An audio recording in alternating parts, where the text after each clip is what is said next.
How's it going? And yeah, like the title suggests, what are we talking about today? What I'm going to be talking about right here is I'm just going over and reviewing my fishing season from last year, and to be honest, wasn't that great.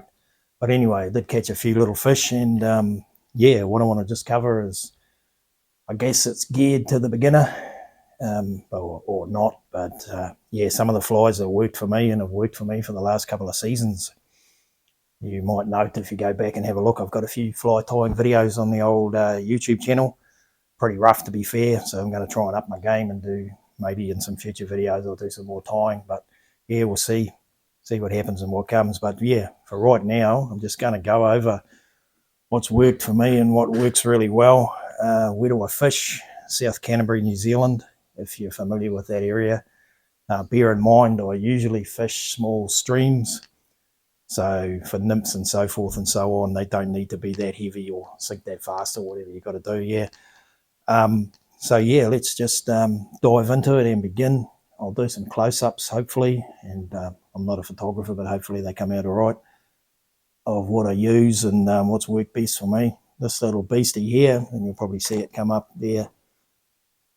Yeah, it's tied on, what is it tied on? It's tied on a Carmison, I think they say, B100 trout, shrimp and buzzer, I think, size 14 anyway, with a slight curve in it.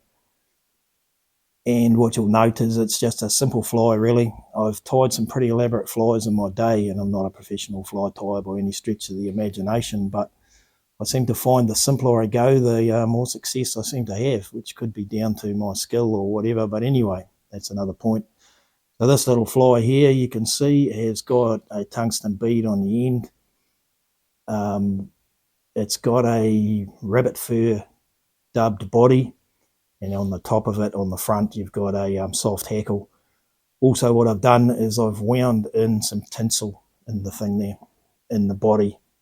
And yeah, I find this fly here has worked exceptionally well for me over the last couple of seasons, to the point you might note on some of these flies you're showing that they're pretty beaten up and used. The last one of those caught so many fish the hook actually broke off. So that's that little fly there. Easy enough to tie, and like I say, in future videos I might do a tying video on it. And the next one is another little nymph, and this is just a heron copper, really. It's got copper body and a tungsten bead on the front, and it's got a pheasant tail in the back of it, if that's still there. And again, it's a rabbit fur dubbed body. You will want to just get some of the spiky stuff out of the rabbit fur when you tie those. So yeah, that one's worked really, really well. And this is a next one. We'll move on a little bit further. This little nymph, which is tied with a pheasant tail body. You might note a little bit of red. Normally I tie them with black thread. It should have a tail on it. This one's coming off, but it still works.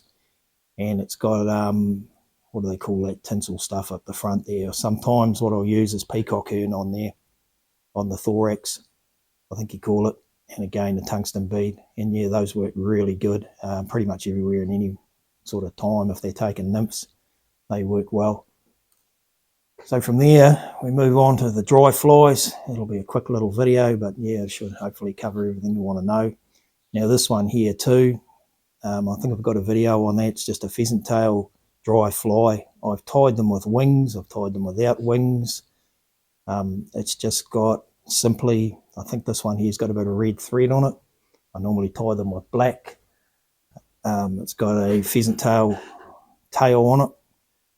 Quite often, though, tails, probably my fly tying skill, the tails fall off and they still work.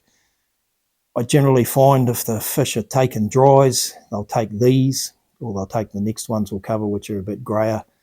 This is a pheasant tail body and a brown hackle. Very simple fly to tie. You might note this is, sometimes they've got a tapered body, but yeah, generally, no, it doesn't really matter. They work really, really well. And there's a few variations of that. If you move to the next one here, it's got a, I can't remember what you call that, but it looks a bit like a mosquito body. I think it's a herd body or whatever. Generally, when I tie my flies, I use whatever I can get. And yeah, that's those ones are pretty good too.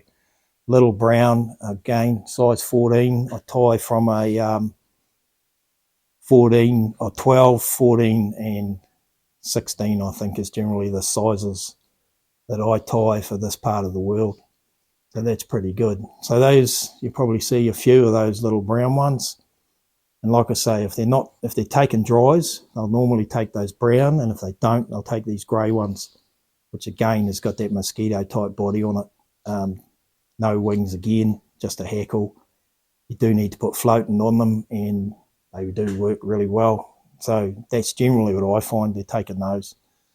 Of course, there's a heap of other different types of flies you can get and stuff like that, but if you're thinking of getting into it, or you're thinking of getting into tying flies, then yeah, these are some pretty simple ones to tie, and they are very effective in my experience. I've tied some for other people and taken them to the river, and to be fair, they have quite a lot of success, or so they've said. So that's all good. Probably more success than I have on my own flies, but yeah, it's all positive and all good. The next one I've got here is a little parachute Adams. I think they call them. I'm not too sure. I've had a little bit of success on these, but I would say not a lot. I tend to have more on the simpler fly. And finally, like I said, be a short video. Finally, we've got this one here. I'm pretty sure I tied this one. It's a dirty old blue bottle blowfly. Yeah, at times, not all the time, but at times I do have a lot of success with these, especially on the bigger brown trout.